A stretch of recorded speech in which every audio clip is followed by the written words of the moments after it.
দাঁড়িয়েছেন সেজন্য আপনাদেরকেও ধন্যবাদ জানাই। আপনারা সবাই দেখেছেন মূলত মাসের 29 তারিখ গণ অধিকার পরিষদের কেন্দ্রীয় কার্যালয়ের সামনে একেবারেই বিনা উস্কানিতে উদ্দেশ্য প্রণোদিতভাবে আমাকে হত্যা চেষ্টার উদ্দেশ্যেই আমাদের নেতা কর্মী সহ উপস্থিত যারা ছিল তাদের উপরে হামলা করা হয়েছে।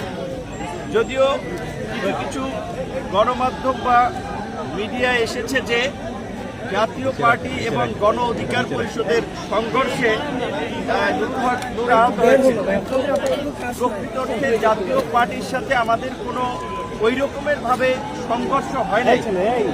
আপনারা দেখেছেন যে আমরা মিছিল নিয়ে যাওয়ার পথে আমরা অধিকাংশ নেতাকর্মী আমাদের কার্যালয়ে পৌঁছে গেছি। আর মিছিলের শেষ প্রান্তে কিছু লোক যখন এই ফ্যাসিবাদের দোসর ভারতীয় দাবেদার এবং এই দেশবিরোধী অপশক্তি জাতীয় পার্টির কার্যালয়ের, যেটাও জাতীয় পার্টির কার্যালয় না, মূলত এস আলমের বিল্ডিং, সেইখান দিয়ে আমরা যাওয়ার পথে তারা তাদের কার্যালয়ের মধ্যে থাকা সন্ত্রাসীরা আমাদের উপরে ঢিল মারে, দু একজনকে কাপড় টেনে ধরে। আমরা কিন্তু অনেকে তখন আমাদের কার্যালয়ের সামনে চলে আসছি। আমরা সংবাদ সম্মেলন করার জন্য করছিলাম, তখন আইন শৃঙ্খলা বাহিনী যাদের সাথে পুলিশ এবং সেনা সদস্যরা ছিল তারা আপনার রাস্তা থেকে পেয়েছে, তাদেরকে পেটাতে পেটাতে আমাদের কার্যালয়ের সামনে আমরা করার জন্য দাঁড়িয়েছি, সেই অবস্থায় আমাদের উপরে হামলা করে। এবং এই বাংলাদেশের এমন কোনো মানুষ নাই যারা ভিপি নূরকে চেনে না। পুলিশ এবং সেনাবাহিনীর সদস্যরা নিশ্চয়ই চেনে। তারা আপনারা দেখেছেন চিনেই কি কৌশলে, কেউ বাঁশ দিয়ে, কেউ লাঠি দিয়ে, কেউ মাথায়, যে যেভাবে পারছে সেভাবে আঘাত করেছে।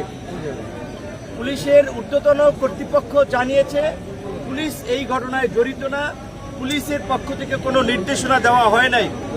সেনাবাহিনীর অনেকে বলেছে যে সেনাবাহিনীর পক্ষ থেকে কোনো নির্দেশনা এরকম ছিল না। তাহলে এই ঘটনাটা কারা ঘটিয়েছে? ভারত থেকে জিন এসে শেখ হাসিনার জিন নাকি মোদির জিন এই ঘটনাটা ঘটিয়েছে?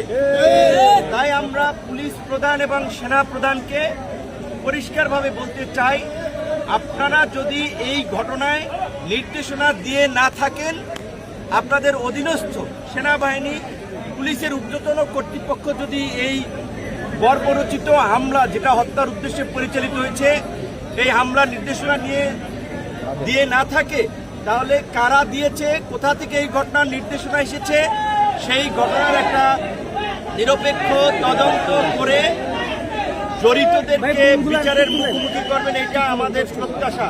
কিন্তু আমরা দেখতে পেয়েছি ওই আমরা যে নতুন বাংলাদেশের কথা বলি, কার্যত এক বছরে বাংলাদেশের কৃষ্টি, কালচার, রাষ্ট্রীয় ব্যবস্থার কিছু পরিবর্তন হয় নাই, শুধুমাত্র ভাগবাটোয়ারার ব্যক্তিদের পরিবর্তন হয়েছে। এই যে একটা এই ঘটনার মতো এই মুহূর্তে একটা আলোচিত এবং সেন্সিটিভ ঘটনা, একটা দলের প্রধানকে কার্যালয়ের সামনে এইভাবে আঘাত করা হয়েছে। আমারটা আপনারা মিডিয়াতে গুরুত্ব দিয়ে ফলাও করে প্রচার করেছেন। আমি দেশ থেকে সিঙ্গাপুরেও গিয়েছি, কিন্তু আমাদের ছাত্র যুব অনেক নেতারা গুরুতর আহত হয়েছে। আমার নাকের দিকে তাকালে দেখবেন আমার ডান নাক, এই নাকের কিন্তু ডান সাইড দিয়ে বাঁকা, কারণ এই ফ্র্যাকচারের কারণে, প্লাস এখানে ডেভিয়েশন আছে। এই মেজর অপারেশনটা এবং সামগ্রিক মূল্যায়নের জন্য আমরা সিঙ্গাপুরে গিয়েছিলাম। ডাক্তার বলেছে এইটা প্রথম 2-1 সপ্তাহ, ঘটনার 2-1 সপ্তাহ পরে করতে, অথবা 4 মাস পরে। তারা জানুয়ারিতে ডেট দিয়েছে। এইভাবে টার্গেট করে আঘাত করা হয়েছে। প্রকৃত অর্থে আমাকে বলতে হবে, শেখ হাসিনার আমরা ফেসিবাদের সময় বলি, এই ফেসিবাদের সময়ও শেখ হাসিনার গদিকে চ্যালেঞ্জ করে আন্দোলন করেছিলাম আমরা। আমাদের উপরে আইন শৃঙ্খলা বাহিনীর এই রকমের বর্বরচিত হামলা হয় নাই। তাহলে এইটা একটা টার্গেট অপারেশন ছিল, আমাদেরকে টার্গেট করে অন্যদেরকে মেসেজ দেওয়ার জন্য এই হামলা পরিচালিত হয়েছে। তাই আমি অন্যান্য রাজনৈতিক দল, গণ অভ্যুত্থানের আন্দোলনকারী নেতৃবৃন্দকেও বলবো, আপনারা যদি পরবর্তী সিরিয়ালে পড়তে না চান, এই ঘটনায় যেই জড়িত থাকুক, যত বড় ক্ষমতাধর ব্যক্তি জড়িত থাকুক, তাকে বিচারের মুখোমুখি করতে হবে, চাকরিচ্যুত করতে হবে। কিন্তু দুঃখজনক আমরা দেখতে পাচ্ছি ওই গতানুগতিক তদন্ত কমিটি গঠিত হয়েছে, মিটিং চলছে, প্রতিবেদন আলোর মুখ দেখে না। এই যে প্রায় 35 দিন হয়ে গেছে, একটা বিচার বিভাগীয় তদন্ত কমিশন করেছে, তাও তাদের কর্মকাণ্ড কিন্তু আমরা গাফিলতি দেখতে পাচ্ছি। আমরা বর্তমান প্রধান উপদেষ্টা থেকে শুরু করে উপদেষ্টা, অন্যান্য আইন শৃঙ্খলা বাহিনীর ঊর্ধ্বতন কর্তৃপক্ষকে স্মরণ করিয়ে দিতে চাই, একটি বিতর্কিত নির্বাচন করায় সাবেক নির্বাচন কমিশনার নুরুল হুদার গলায় কিন্তু জুতার মালা পরানো হয়েছে। সাবেক প্রধান বিচারপতি বাইতুল মোকাররম ইমাম পালিয়ে গেছে দেশ থেকে। সুতরাং এই 29শে আগস্টের ঘটনার বিচার না হলে অনেকেই আমরা যদি বেঁচে থাকি রাস্তায় অপমানিত হবেন, অপদস্থ হবেন এবং ভবিষ্যতে তাদের গলায় গামছা আমরা পরাবো। আমরা সরকারকে সহযোগিতা করছি, আমরা এই সরকার দ্বারা কোনো বেনিফিটেড হই নাই, আমরা সরকারের ভাগ বাটোয়ারার অংশীদার হই নাই। যাদেরকে সরকার ভাগ বাটোয়ারা সমঝোতা করে এই পর্যন্ত একটা পরিস্থিতি তৈরি করার চেষ্টা করেছে, সেটা কিন্তু দেখা গেছে এখন কিন্তু দেশের মধ্যে বিশৃঙ্খলা হচ্ছে, নির্বাচন নিয়ে বিভাজন, পাহাড়ে অস্থিতিশীল পরিস্থিতি।